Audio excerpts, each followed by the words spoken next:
آبادی کے تعلق سے یہ محفل انعقاد پذیر ہے۔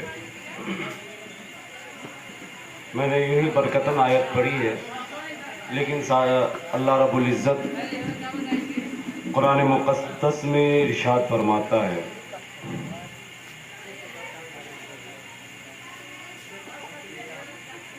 کہ وہ جس نے تمہیں ایک نفس سے ایک جان سے پیدا فرمایا، هو الذی خلقکم من نفس واحدہ،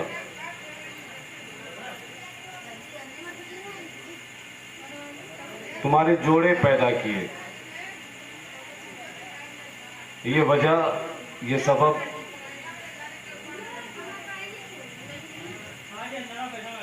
کیا ہے کہ اللہ رب العزت نے انسان کے جوڑے پیدا فرمائے، کچھ جانور میں بھی جوڑے ہیں، تو خود ارشاد فرماتا ہے لیسکن الیہ، تاکہ وہ اس سے سکون حاصل کرے۔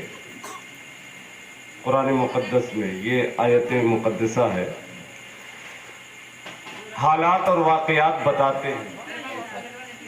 حضرت آدم علیہ نبینا علیہ السلام کو جنت میں پیدا فرما دیا۔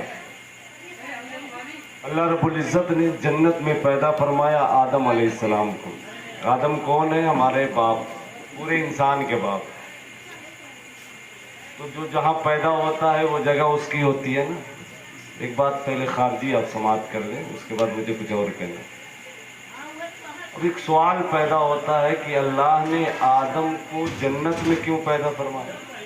کہیں بھی پیدا فرما دیتے، جنت میں کیوں پیدا فرمایا؟ تو آپ سمجھے ایک مثال سے کہ آدمی سفر کرتا ہے، اس کا آبائی وطن کہیں اور ہے، مان لیجیے اس گاؤں میں آبائی وطن ہے، سعودی گیا ہے نا، دبئی گیا، اور بھی ممالک میں گیا، ہندوستان میں ہی ممبئی رہا، کلکتہ رہا، کہیں رہا، لیکن اس کا دھیان، اس کے خیال، اس کی فکر، اس کی سوچ، اس کی خواہش سارے کے سارے مائل ہے اپنے گاؤں کی طرف کہ ایک نہ ایک دن یہاں سے جانا ہے، ہمیں رخت سفر باندھنا ہے، ہم کچھ ہی دن کے لیے یہاں آئے ہیں، آخر کار ہماری منزل ہمارا مکان ہے، ہمارا گاؤں ہے، ہمارا ٹھکانہ ہمارا گاؤں ہے، ہمارا گھر ہمارا گاؤں ہے، وہیں ہمیں جا کر رہنا ہے۔ بات سمجھ گئے میں کیا کہنا چاہ رہا ہوں؟ آپ تو سمجھ جائیں گے، ہائی سمجھے کہ نہیں سمجھے، انہیں سمجھانا ہے۔ ہاں، اللہ نے آدم علیہ السلام کو جو پورے انسان کے باپ ہے، جنت میں اس لیے پیدا فرمایا کہ انسان جب دنیا میں جائے تو اس کا ذہن جنت کی طرف لگا رہے، اس کی فکر جنت ہو، اس کا خیال جنت ہو، دنیا میں زندگی گزارے تو اس طریقے سے گزارے کہ ہمیں جنت میں جانا ہے، اس طریقے سے گزارے کہ ہمیں اس خوشنما گھر میں جانا ہے، اس طریقے سے زندگی گزارے جو راستے، جو طریقے اللہ کو راضی کر کے اس بندے کو جنت تک پہنچا دے۔ یہ وجہ آدم علیہ السلام کو جنت میں پیدا فرمایا ہے نا، یہ وجہ۔ اب رہ گئی بات جنت کے معاملات، اب اس کی کوئی مثال دنیا میں ہے نہیں کہ میں مثال دے دوں کہ جنت تاج محل کی طرح ہے نا، جنت یہ فلاں پارک کی طرح ہے، کوئی مثال نہیں، جنت بے مثال ہے۔ اتنی خوبصورت علاقے میں، اتنے خوبصورت پہلے جگہ میں اللہ نے آدم علیہ السلام کو رکھا، پھر عرض کرنے لگے پروردگار عالم تیری جنت میں کوئی کمی نہیں، بڑی خوبصورتی ہے، بڑے حسن ہے، بڑے جمال ہے، ہر چیز کا انتظام ہے، اس کے دیوار، اس کے چھت، اس کے رنگ و روغن، اس کے تمام تر لوازمات، پروردگار عالم سب کے سب خوبصورت، بڑھیا، اچھے سے اچھا، اعلیٰ سے اعلیٰ۔ اے اللہ تیری جنت کی اس خوبصورتی سے میرے آنکھیں تو ٹھنڈی ہو جا رہی ہے، لیکن تو نے میرے سینے کے اندر ایک دھڑکتا ہوا دل دیا ہے، اس دل میں پتہ نہیں مجھے کیوں تنہائی محسوس ہو رہی ہے، اجنبیت محسوس۔ اب اللہ نے ارشاد فرمایا، ان کے بائیں فیصلے سے حضرت حوا کو پیدا فرمایا، پورے انسان کی ماں حضرت حوا کو پیدا فرمایا، ارشاد فرمایا میں نے تم میں سے تمہارے جوڑے پیدا کیے، لیسکن الیہ، تاکہ وہ اس سے سکون حاصل کرے۔ باتی ہو، ہے نا. اب دیکھیے اب ایک بات مجھے کرنی ہے, سکون حاصل کرے, سکون حاصل کرے, لیکن آج معاملات الگ ہیں. گھر کا سکون لٹ گیا, ایک تھے الگ ہو گئے, شادی ہوئی سارے دشمن, بس ایک دوست ہو گئے. قرآن کہہ رہا ہے لیسکن الیہ کہ اس سے سکون حاصل کرو, اور حالات بتا رہے ہیں یار جیسے ہی شادی ہوئی 1 مہینے کے بعد گڑبڑ سڑبڑ پورا نظام درہم برہم. وجہ کیا ہے؟ وجہ کیا ہے؟ آخر ایسا ہوتا کیا؟ وجہ ہے, وجہ یہ ہے کہ ہم نے جو تلاش جستجو کی ہے, جو چھانٹ کر انتخاب کر کے ڈھونڈ کے جس کو لایا ہے وہ اس کو شریعت کے موافق نہیں لایا, دنیا کے حساب سے لایا. اللہ کے رسول نے ارشاد فرمایا کہ 4 دائیں ہوتے ہیں, 4 تقاضے ہوتے ہیں, 4 وجہیں ہوتی ہیں جس کے بنیاد پر فطرتاً انسان ایک دوسرے سے رشتہ کرتا ہے نا. مال و دولت, حسن و جمال, حسب و نسب, دینداری, یہ 4 چیزیں ہے نا. کوئی دولت چاہتا ہے تو دولت مند کے گھرانے میں رشتہ لے جاتا ہے, کوئی حسن و جمال چاہتا ہے, خوبصورتی چاہتا ہے تو کسی خوبصورت گھرانے میں, کوئی حسب نسب خاندان اونچا ہو اس میں کرنا چاہتا تو اونچے خاندان میں جاتا ہے. اور بہت کم لوگ ہیں جو دیندار تلاش کرتے ہیں. اللہ کے رسول نے جہاں یہ حدیث بیان کی وہیں اخیر میں ارشاد فرمایا فاصبر بذات الدین. یہ 4 داعیے تو ہوتے ہیں, 4 تقاضے ہوتے ہیں, لیکن اے میرے غلاموں تم کشمکش میں نہ پڑنا, تم سوچ میں نہ پڑنا, تم فکر میں نہ پڑنا.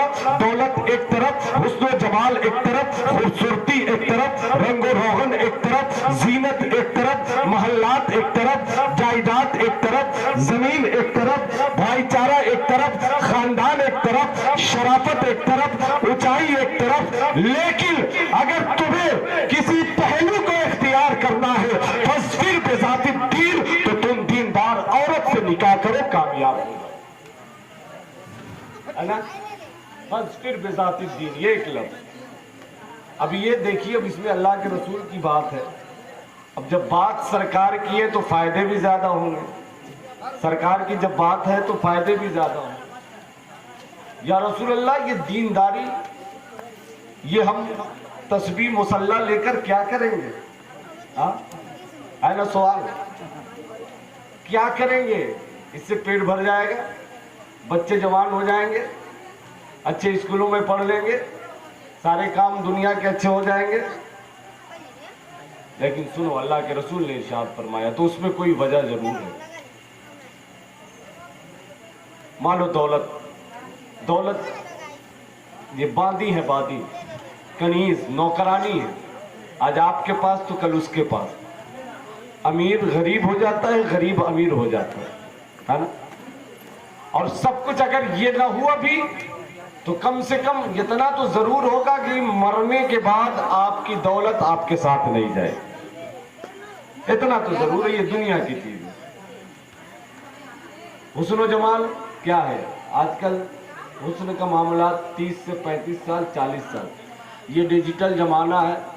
بیوٹی پارلر وغیرہ کی محنت سے لوگ 50 سال تک خوبصورت رہ سکتے ہیں, کریم پاؤڈر کی وجہ سے. لیکن اس کے بعد نہیں چلے گا, جھریاں پڑ جائیں گی, خوبصورتی ظاہر ہو جائے گی.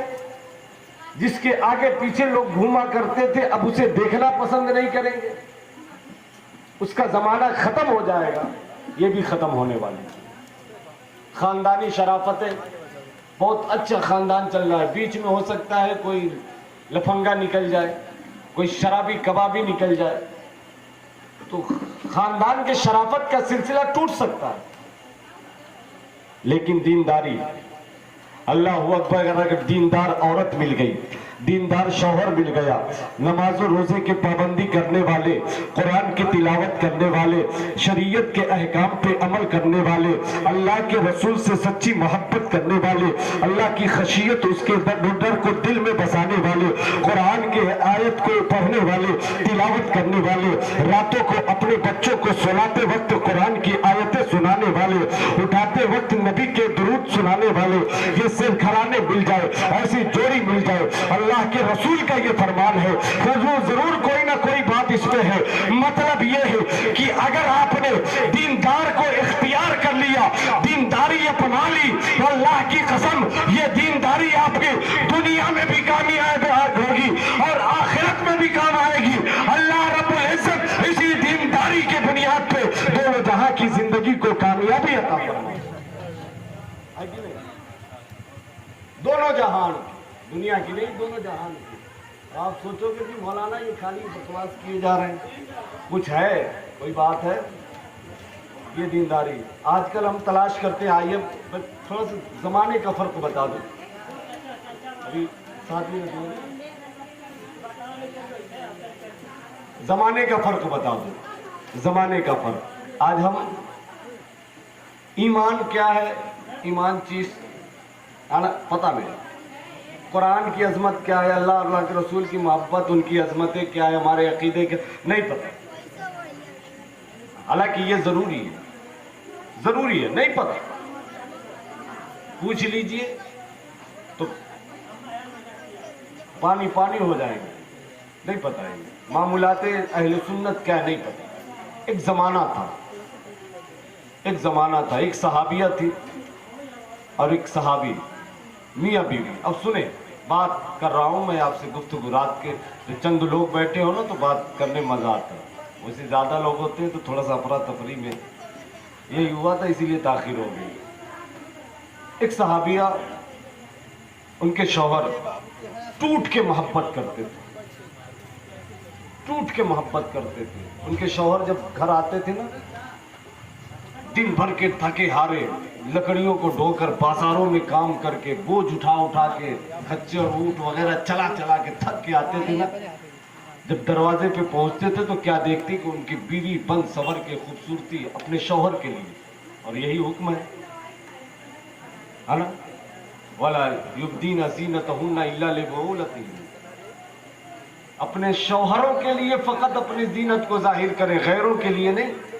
اور ہمارے حال کیا ہے, یہاں کے حال کیا ہے, گھر میں شوہر کے ساتھ ایسا کپڑا پہن کے رہیں گے جیسے کفن پہنی ہوئی, اور اگر کہیں شادی میں جانا ہو تو پھر پوچھئے مت, 16 سنگار کر کے جاتے ہیں. جبکہ قرآن کا حکم ہے کہ اپنے شوہروں کے لیے زینت کرو, غیروں کے لیے نہیں. اور یہ ہم کرواتے ہیں خود. گھر میں مرد کہتے ہیں کیا روز روز نیا کپڑا پہنتی ہو, یہ کہیں جانا تو پہن کے جانا. کیا معلوم ہے اسلام کیا ہے, کیا معلوم ہے اسلام کیا کہتے کسے ہیں. وہ صحابی کہتے کہ جب میں تھک ہار کے آتا ہوں اور اپنی بیوی کے مسکراتے چہرے کو دیکھتا ہوں, اس کے تمام تر تیاریاں دیکھتا ہوں, اپنے لیے تمام انتظامات دیکھتا ہوں, اور میرے انتظار میں وہ کھڑی رہتی ہے, اس کے مسکراتے چہرے کو دیکھ کر میری ساری تھکاوٹ دور ہو جاتی ہے. صحابی کہتے ہیں نا, اللہ کے رسول کے صحابی کا کلام ہے. اس کے بعد کہتے ہیں ایک دن کا معاملہ روز ایسا چلتا رہا, آپس میں دونوں کی بنتی رہے. سنے, ایک دن کہتے ہیں خوش ہو گئے, آئے گھر پہ اور بیوی تھی, پانی لے کر آئی, پیروں کو دھلانے لگی, وضو کرانے کے لیے کھانے کا انتظام کیا, مصلی بچھایا, سارا جتن کر دیا. اس کے بعد خوش ہو گئے. کہا بتا, آج میرا دل تجھ سے بہت خوش ہے, آج جو مانگنا ہے مانگ لے, آج جو طلب کرنا ہے طلب کر لے. اتنا کہنا تھا. بیوی کہتی ہے اگر میں طلب کروں گی تو آپ دے نہیں پائیں گے, اگر میں مانگوں گی تو آپ دے نہیں پائیں گے. شوہر کہتا ہے کیا مانگو گی بتا, اگر مجھے اپنی زندگی بیچ کر دینا پڑے تو میں تیری خواہش کو پوری کر دوں گا, اس لیے کہ تمہیں تجھ سے بہت پیار کرتا ہوں, بہت محبت کرتا ہوں, تجھ سے مجھے کوئی تکلیف نہیں پہنچی ہے, اس لیے آج جو مانگنا ہے مانگ لے. شوہر نے جیسے ہی کہا, بیوی نے کہا مجھے مانگنے کے لیے مجھ سے نہ کہے, اگر میں نے مانگ لیا تو آپ دے نہیں پائیں گے. کہا مانگ لے, آج تجھے مانگنا پڑے گا, تجھے میری محبت کی قسم ہے, تجھے میرے محبت کا واسطہ ہے, تجھے مانگنا پڑے گا. جب اتنے التجائے ہونے لگے, اتنے اصرار ہونے لگے, تو بیوی کہتی ہے اگر آپ دینے پہ آئے ہیں, آپ اگر مجھے دینا چاہتے ہیں تو اے میرے شوہر نامدار مجھے طلاق دے دیجئے, مجھے جدا کر دیجئے. اتنا یہ جملہ سننا تھا, اس کے چہرے کے رنگ بدل گئے, اس کے جغرافیہ چینج ہو گئے. صحابی رسول کے زمین پائے تلے زمین کھسک گئی. کہا اے میری محبوبہ, اے میری شریک حیات, اے میرے سر کے, اے میرے آنکھوں کے تارے, اے میرے دل کی دھڑکن, کیا بتا میں نے تجھے کوئی تکلیف پہنچائی ہے,